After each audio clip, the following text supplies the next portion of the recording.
I would like to welcome everyone to Digital Fridays. This is a special edition of Digital Fridays. Ordinarily, we host our Digital Fridays on Friday, but obviously today is Tuesday, so we're hosting a special edition right now. I want to invite everyone to use the chat function. If you have a question or if you have comments, you can type it in to Grant or myself, and I'll try to bring it to Grant's attention if his eyes are not on the chat box.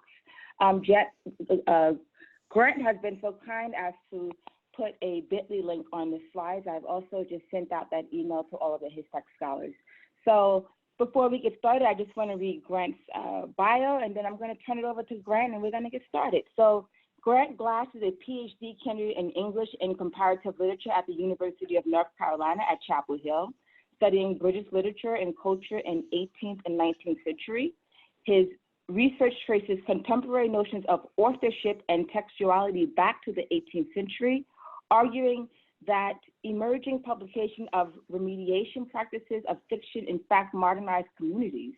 He also works on bibliographic studies, the history of the book, computational literary studies, and digital humanities. So Grant, I'll turn it over to you and you can take over. Thank you. Okay, perfect. Thank you so much. Thank you for everyone that came today. I'm going to do my best to try and keep it slow. Here's some things from you. Obviously, I think we're all trying to figure out how to best adapt our teaching to this kind of new reality that we're in. So please, I'm going to ask for some of your feedback and some of your thoughts as we go through, and I'm going to try and share with you some stuff that I've learned and some resources. So let me know if you have any questions or concerns or whatnot. So the first thing I want to do is just introduce myself and my Twitter handle. So, if you don't want to do the chat or you feel most comfortable with communicating over Twitter, please, you can tweet me at glass_Grant. And at the end, I will also give you my email if you are looking for anything else. But yeah, I see someone's already posted that the slides are in Keynote, which is an Apple. I can also, when we're done, export it as a PDF. So if you want to use it, I can do that as well. But that's a great point, is we always want to be using products that work across different devices. So that's why I'm trying to do it through the web browser. But yeah, I think, especially thinking about how to put your materials in PDF, I think that is a really good point. So thank you, Giannis. Okay, so as we go through these times, I thought, it's always good to kind of keep comedy, keep humility, and be really transparent with your students. So I thought this was out today on McSweeney's. It is very funny. I've linked it here. It's called "Welcome to Your Hastily Prepared Online College Course." And I think it's I don't know, I shared it with my students just so they got a sense for where I'm at too. I'm trying to do my best to get this course going. Okay, so what I want to do is just talk about our agenda, what I want to do during our time today, and so you kind of have a clear understanding of what I'd like to go over. But again, if we want to pause, if there's anything that you want to talk about or bring up, please add that in the chat, and I can address that as we go. Okay, so I just want to think about checking in, seeing how everyone's doing. I think that's a good practice for your students and your peers, just to see what you want. I do want to talk about FERPA a little, especially as we are moving our courses online. We might be recording lectures. We might be utilizing third-party products. So I just want to just revisit what FERPA is and what we want to think about. I also want to talk about course planning.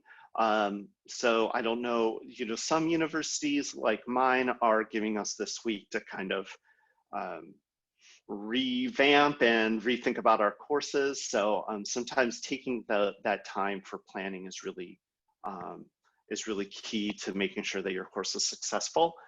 And so another one would be, just some helpful tips. And this is, I'll ask for some of your input here. I'm going to try and give you what I've learned so far and give you some practical concerns to think about.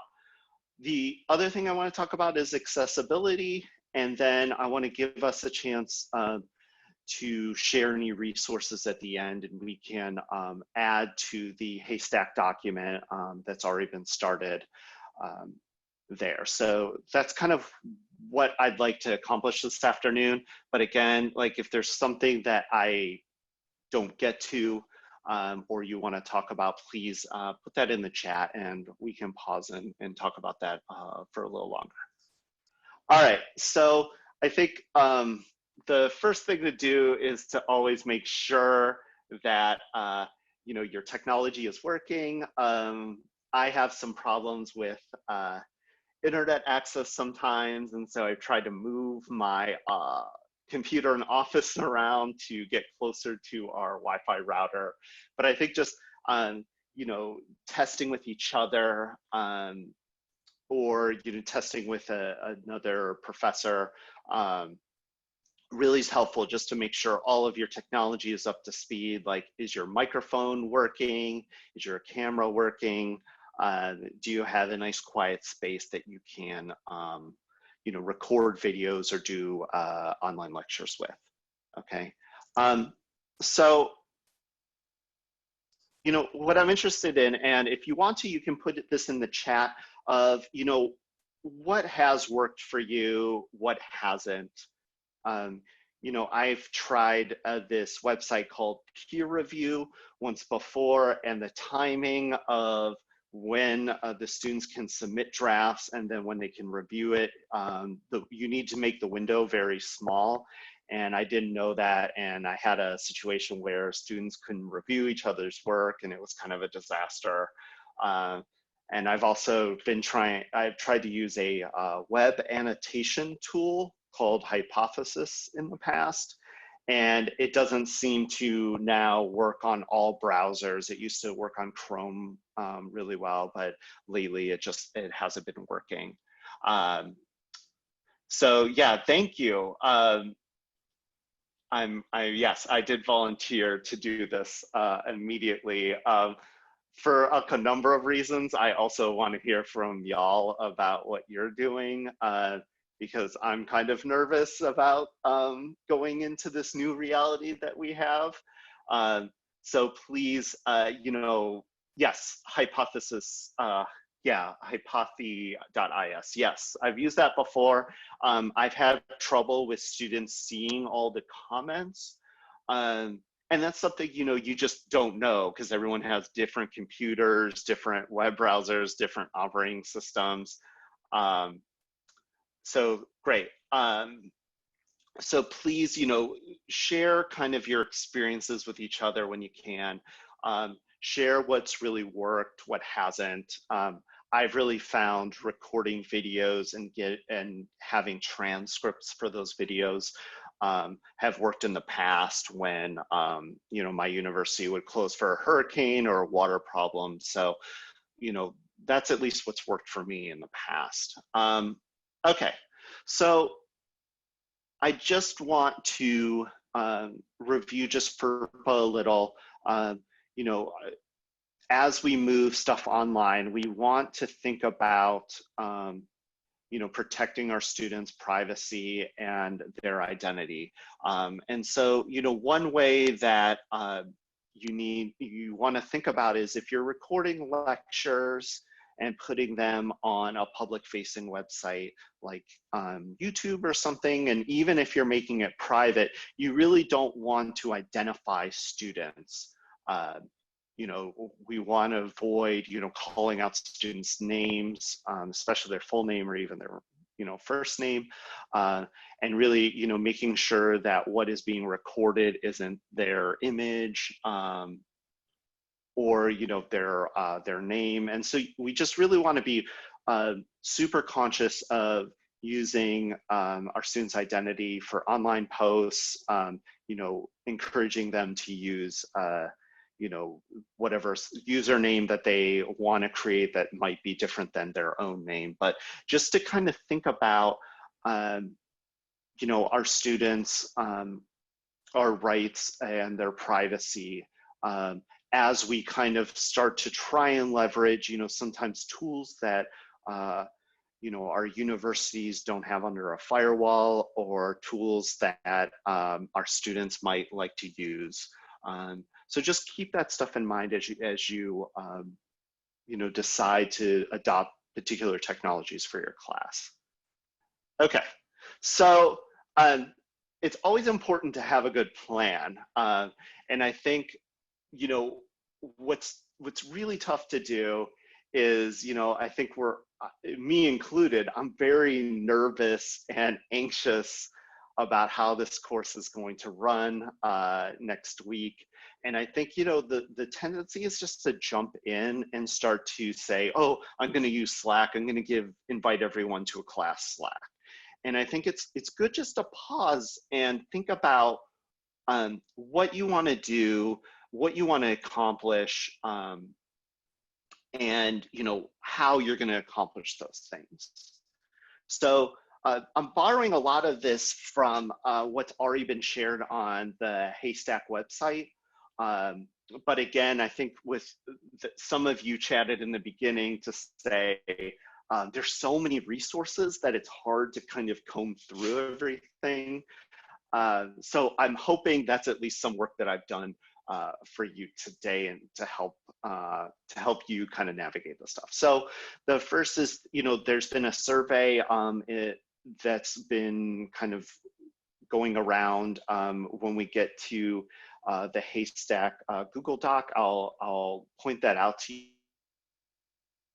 But, you know, it's good to survey your students about technology and their availability. You know, think about things like, can they complete the course on their phone? I think, you know, the second to last point about minimal computing, you know, thinking about what are resources that the students can use that don't require a lot of internet bandwidth, like watch streaming videos or doing Zoom web conferencing. So, but just make sure that you're aware of what your students' situation is like. You know, do they have a quiet place in their house? You know, yeah, allowing students to kind of think about, you know, do they want their picture? Do they want to put a picture on their Zoom account? Do they, you know, want to mute? You know, do they feel more comfortable in the chat in Zoom or talking? So just really, you know, I think it's good depending on how large your class is. You know, I'm teaching a 50 student lecture, and so it's hard for me to touch base with each student. So sometimes these surveys can be really helpful. And, you know, if you want to, I developed a survey in Qualtrics. So if anyone uses Qualtrics, you can definitely email me or message me, and I can share with you the survey that I started. A thing that, I mean, for me, I'm kind of a little obsessive compulsive about is just getting my home space, you know, all set up. And so I think, you know, you want to make it comfortable. I have my cat that has a little bed right next to me here.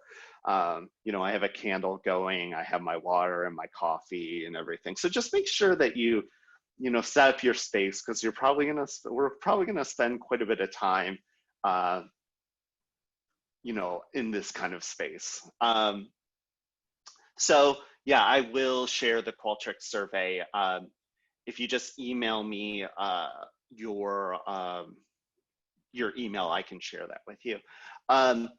Okay, so you want to revise the syllabus, right? Like, I think the part that I really needed to think about was, you know, I'm probably not going to get all the learning outcomes that I originally wanted in the class. I'm not going to get all the assignments done.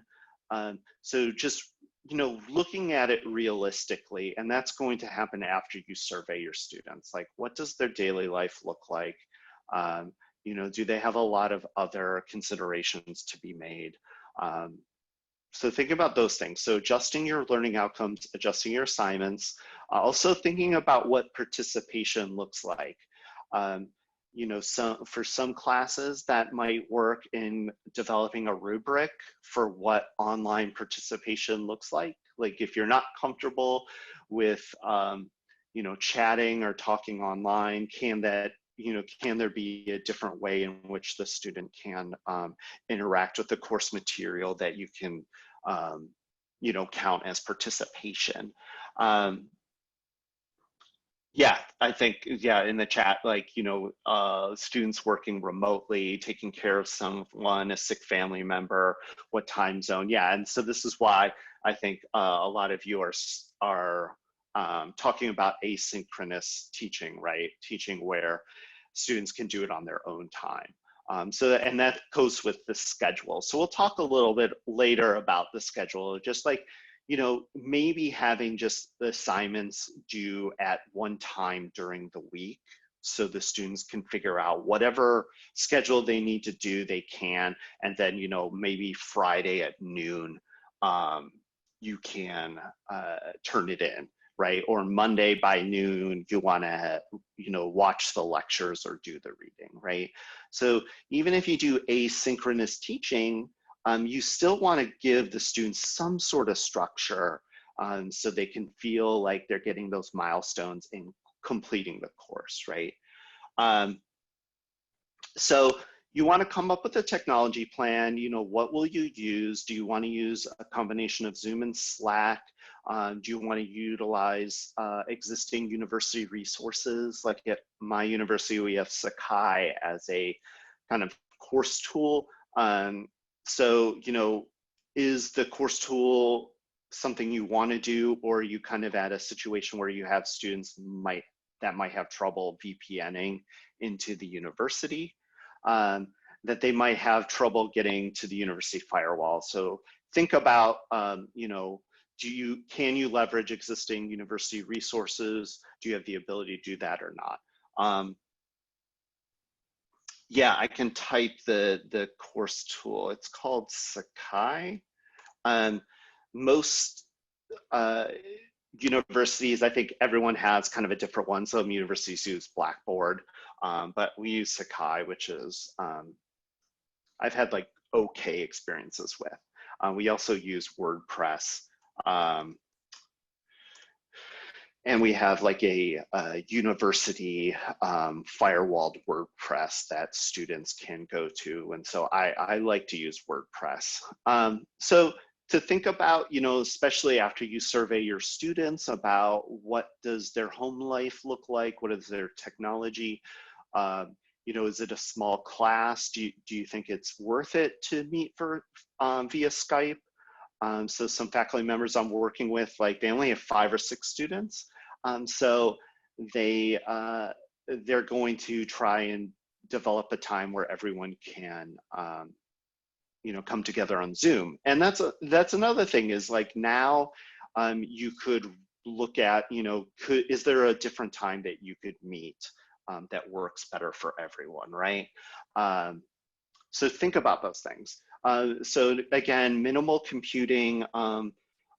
You know, in the chat, there was definitely talk about, you know, trying not to use proprietary tools. So using, you know, stuff like HTML and PDFs, stuff that anyone can use, no matter what device they're on or not. And then, you know, once you have the plan, you want to draw it up and share it with your students. You know, I think, you know, just being really clear to say, hey, we were going to do a presentation at the end of the semester. That's not going to happen. So this is what we're going to do instead. So really being,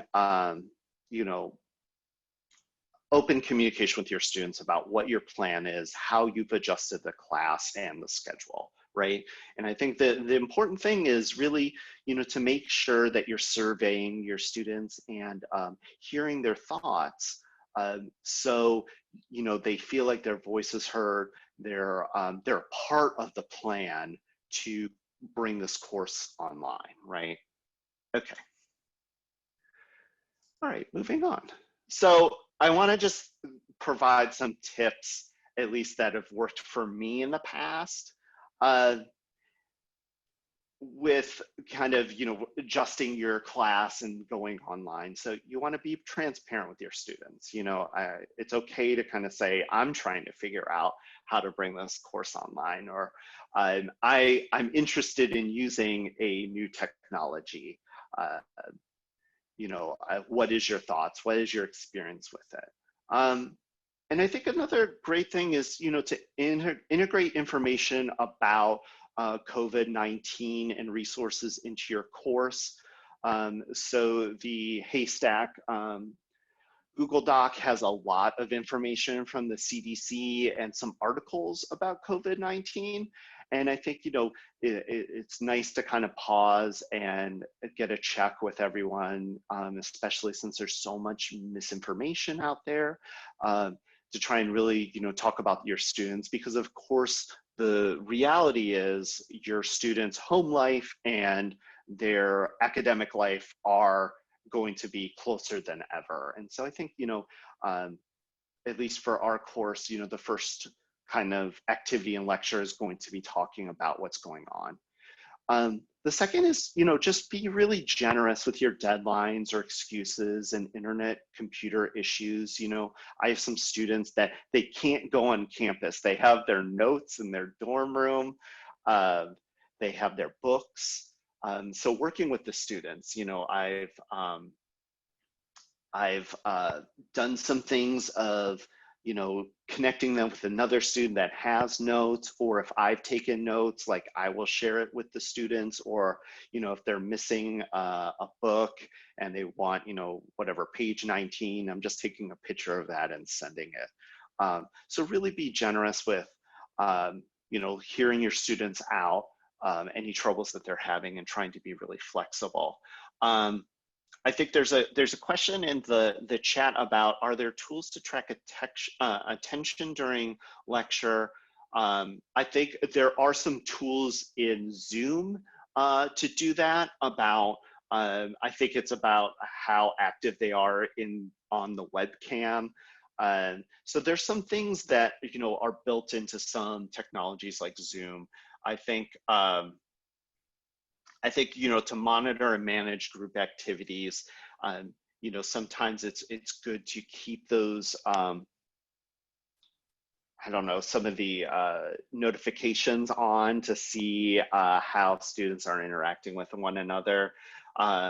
It's up to you as the instructor. There's some situations where you might want to monitor forum posts or online posts before their students see them. And then, the dreaded questions, right? What tips do I have on evaluating attendance? I think to really think about what engagement looks like in a course in this environment. The Sakai resource that I had before will show you like how many students come on and click it. I don't love those kind of big brothery activities. I think, giving the students different options to engage with the course, either it's through, chatting or asking questions or sending an email. I think like some sort of interaction with you during the week and creating a rubric around that is going to help you. So yes, so moving on, sorry. so solicit feedback from your students periodically, you know, to see what's working, what's not. Do you need to make a change? Like, is asynchronous teaching working for everyone, or do students need like a virtual office hour, or, you know, maybe an hour of discussion each week? The other thing is, you know, okay. Hi, sorry. So yeah, I mean, that's great. So don't be too hard on yourself, right? Be flexible with your students, right? I have our internet router here is very warm, and one of our cats likes to sit on it. So thank you. So anyway, so that, I mean, I'm glad that happened, because there's, you know, there's times where we just need to be generous, right, with our students and ourselves. You know, take the time to learn a new tool if you want. I know there's those of us that have kids at home and other stresses, and so definitely do not learn a new tool.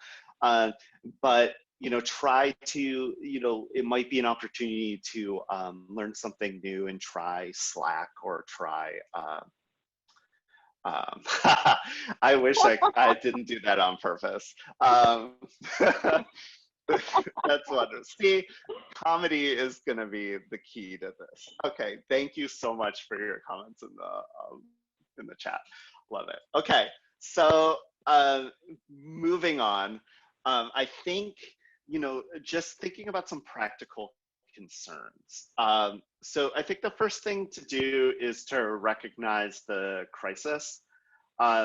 You know, integrate the crisis to your assignments and material. I'm teaching a course on healing in ethnography and literature, so this stuff kind of lends itself. So don't feel like you have to map it too much, but if you can, I think it helps the students to think, you know, how their course material relates to what they're thinking and feeling and going through right now. So, you know, providing students with resources on COVID-19 and historical events. I know our department's been talking a lot about Shakespeare.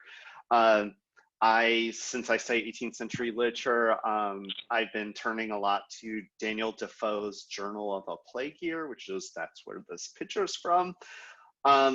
And, you know, allow your students to reflect and write about their experiences. You know, one you know, new assignment you could do is like, what if they keep a journal to talk about like, what is life like learning at home through a computer, right? Or how has this crisis affected their daily lives with their family and their friends and their household, right? Having them kind of relate the critical material that you're going over back to the crisis. And so like stuff like this, you know, there's good historical knowledge to impart on the students about how these sorts of things have happened in the past, and using our humanities toolbox to show them what we need to be concerned about in these crises, right? To think about our bonds of love and concern for one another as we kind of grow more socially isolated, right? So I think relating the students back to some historical material, relating the crisis back to the course is going to make your the course just feel a little smoother, because it's not like this is a bump. This is a part of thinking about the material. Okay, so the other thing is like, you don't want to rely solely on synchronous meetings, right? Like, so HASTAC's been great on recording this so people can review it later. I'll end up exporting this as a PDF so people can look at the slides later. So just think about ways in which you can record and post your lectures online. My university has a license for WarpWire, which allows you to post videos and give students link. or think about, you know, maybe a third-party service like YouTube if you don't have those things available, or something like Vimeo, right? And I think like what we talked about before is, you know, allowing for other ways of participation, right? Forums or responses. If students are really uncomfortable with getting on Zoom, you know, let's give them another way to interact with you in the material. You know, if that's in a form of a text, if it's a phone call, if it's a podcast, whatever they want to do. Yes, Priscilla Wald's book, who is down the street at Duke University, has a very great book that someone in the chat was thinking about. You know, I don't know about all of the IP framework on WarpWire. I know our university has WarpWire that is integrated with Sakai, so it has that kind of firewall, but I'm unsure. I think every university might be different. So I think, you know, just think about, especially if you're going to post lectures on, you know, Zoom, or lectures on a screencast, or you recording lectures, those are big files. And so finding ways that your university can support you in serving up those files, you know, is a good thing to think about at this point. So if you're going to do asynchronous teaching, where are you going to store those files, and how are students going to access it? So most universities have a contingency plan that, you know, there's some sort of Dropbox that you can put the stuff on. So yeah, yeah, I think definitely large files. I think a lot of our universities, but I think getting creative with thinking about how to share the files with your students is something you're really going to need to plan for. Okay. So, you know, thinking about asynchronous teaching, right, and internet, as my internet comes in and out, you know, thinking about limiting your lectures and videos, right?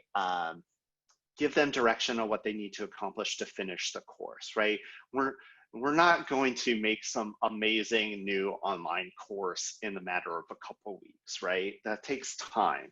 And so like everyone wants to kind of learn and get through the material as best as we can. So limit yourself. Like, it's going to be less stress on you. The students are going to like it. So give them just a general direction of what they need to accomplish to get through the course, right, at this point. I've talked about this before. So if you go, you know, asynchronous, that you're not meeting everyone together once a week or twice a week, right? Have some structure, right? You know, have them watch the videos or do the readings by, I don't know, 12 p.m. on Monday, or maybe it's Wednesday, or assignments due 12 p.m. Friday. Give them some structure, because I know, at least for me, you know, it's hard when I'm home to know when work stops and work starts. So having some structure that's flexible, I think will really help. Okay. Moving on. The other thing, and you know, I'm a little uneasy about this, but thinking about what forms that students already compose online in, and what if they're really comfortable or really good at composing in those mediums? How can we kind of facilitate that and help them engage, right? If you have a student that has trouble engaging, maybe they'll best engage by making TikToks of material or making Instagram. You know, I'm not a huge fan of using a third-party service or requiring students to do as such, but I think if they're comfortable with composing and communicating themselves in a particular medium or platform, I think like it will only help you and your teaching to kind of try to encourage that. So again, like, I think this goes back to different forms of participation, right? So thinking about what is most, easy for your students to communicate with. Okay. All right, so I'm going to move on to resources here. And so here's the document that's on HASTAC on the blog for thoughts and resources for those about to start teaching online due to COVID-19. So if you click on the link here, I'm going to pop that out. This is on the HASTAC website. So Professor Wernemont has done a wonderful little introduction here. I know this is kind of hard this was hard for me to see because I think HASTAC has that really nice blue calming background, but sometimes it's hard to see these links here.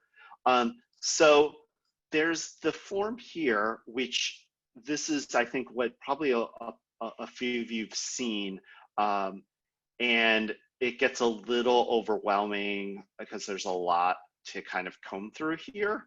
But there's some really good resources, and a lot of the material that I just presented to you came from kind of looking at some of these things. These kind of first couple links are, links to learn more about COVID-19.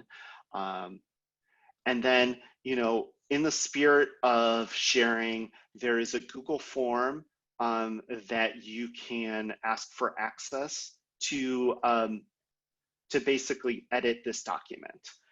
The one thing that I would just keep in mind that I forgot when I first did this was that my university email is different than my Google email. So just, I would encourage you to share any resources or any experiences on this document, but just make sure that you get the right email in there, okay? All right, we're gonna go back to our presentation. Okay, so okay, perfect. Thank you so much for putting that link in the chat. So yeah, I think when in doubt, can the student do it on their phone, right? I know some, some internet providers are releasing data caps. Some providers are having free Wi-Fi. So yeah, just think about your vulnerable populations. And the way that you're gonna do that is by going back to doing that survey and figuring out where are your students in terms of technology and access and ability to get things done, right? Okay. The other thing that came up is this remote academia, which this is a variety of different disciplines, and honestly, it's been really enlightening to hear how the natural science and other things can, other disciplines can kind of help. So there is a remote academia Slack, which they are sharing resources on there. There's also quite a few on this, this document. The PDF, I will make it and drop it into our HASTAC Slack, or we'll just email it out. So we will get that to you towards the end. But for those of you that joined us late, I've been working off this, you can see this presentation at this bit.ly link, but I will get you a PDF at the end of it. Thank you so much for thinking of that. But so I think between the HASTAC document and this remote academia, I think between those two, you'll get a lot of really good resources to thinking about how to adjust your class. Okay. So the other thing is, my university created a website for moving courses online. And I think there's been a lot of communication probably from your university. So sometimes this stuff gets lost in the mix. So making sure that you're looking at, your university resources, and seeing if there's anything online that your university is doing to support you, right? If there's training or other tools at your disposal. Okay. The other thing I want to talk about is just accessibility. And this is something that I've been working on and thinking about a lot lately. And you can see, for those of you, I think I'm just sharing my screen, so you might not see me, but you can see a white background behind me. So one aspect is to really kind of make your background as plain as possible, so students that are hard of hearing can see your lips move, and it's not distracting with other things. Oh, thank you so much for that link to the book. Okay, so just some things to think about with accessibility, right? So ensuring you have some sort of captioning. Zoom has captioning features. If you just search Zoom captioning, there's some settings that you can adjust in your Zoom. There's YouTube automatic captioning, or if you already have lecture notes, giving your students some sort of transcript, right? So they can follow along. If their internet access isn't great and they can't stream the video, could they follow through a transcript or something else? And I've tried to do this in my presentation here, but just to caption all images, and making sure, like, if you're in any kind of website, that you're using alternative text. So it can utilize some of those text-to-speech functionality of different browsers, of different technologies. So making sure that you're captioning all images, so there's students that can't see or can't see very well, they'll still get the kind of same experience. The other thing is you want to try to use a noise canceling microphone instead of the microphone on your device. And this is if you can. Of course, we all have different situations, but just to think about at least limiting your background noise and visual distractions, so the students can kind of really concentrate on the material trying to deliver for them. The other thing is have good lighting for your camera. I have a office lamp that I have above my monitor here, so I try to get some more light on myself, so you can clearly see me. Ensure students can clearly see your lips.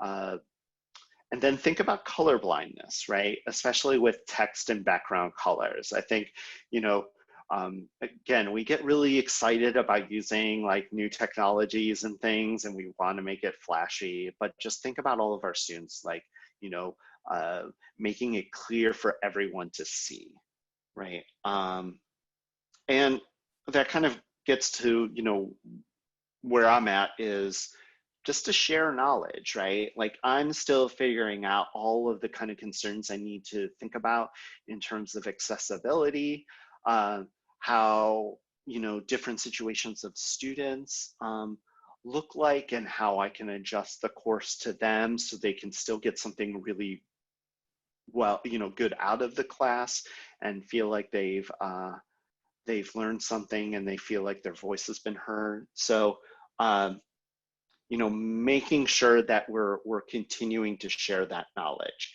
And, the one thing with that is, to make sure as you learn some new things, that you're sharing that out with other people, right? And so I would definitely recommend going to the HASTAC blog and contributing to the Google Doc, okay? So that's kind of all I have for now. I try to, as best as I can, give you at least my experience so far. But if you, feel more comfortable talking offline, that's my email, grantg@live.unc.edu. If you have any questions or insights, the PDF to you soon, right after we're done here. Hi, this is Adashima. So if you have questions or comments, so Grant, that was an excellent presentation. Please type them inside of the comment box. If you have a question that's a little bit longer, we're happy to unmute you so you can ask your question or share your comment with the group. And just a reminder that this webinar is recorded, and hopefully we'll be posting a recap soon as well. That's a really good question that's being asked in the chat. Does the chat get saved recorded with the webinar? Does anyone know that question? I am unfamiliar with that. That's a great question as well. Usually what I do is I can select it up, but I can check in with Goose and I'll find out. And then I just uploaded the PDF version in our HASTAC Scholars Slack under General. But I think that was a really good learn, is to think about how to give the students multiple ways of getting material. So one way to think about that is on your website to have both or a PDF, an image, and plain text versions of your assignments and prompts. If there's not a way to get captions in a video, maybe not time to do a transcript, is it better to do a video anyway? Would you not do a video and instead just have a page to read? I think it's a really great question.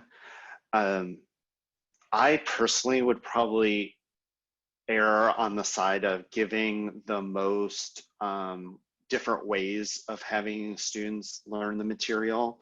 So I would probably export it as like a private video on YouTube and use the YouTube transcript, which again isn't really perfect, but it's at least something. So does that answer your question all right? I mean, that's what I personally would do. I know everyone would probably approach it slightly different, but I think having captions is really important. I know there's ways, if your university is on the whole Microsoft 365, there's a way in Microsoft Azure in the cloud to have it create a transcript for you. That's a little more advanced, but I just think the low bridge to doing that would just be to use the YouTube transcript. Yes, as a graduate student, it's not very fun. We used to have a critical speaker series that I would do the transcripts for, and that was never fun. So I think, yeah, the student labor involved with that, yeah, having, text, image, audio, different ways that the students can interact depending on their internet and their computing device, I think is. So if there are no other questions, I'd like to put in a plug for our next Digital Fridays. So today, as you know, is a special edition Digital Friday held on a Tuesday, but our next Digital Friday will actually be on a Friday. That's going to happen this Friday from 12 p.m. to 1 p.m. Eastern Standard Time. Christina Catapultis will be facilitating online teaching and collaborative reading. So I welcome you all to participate in that next Digital Friday, and I see some more questions and comments coming in. Yeah, I think, yeah, the intellectual property issue.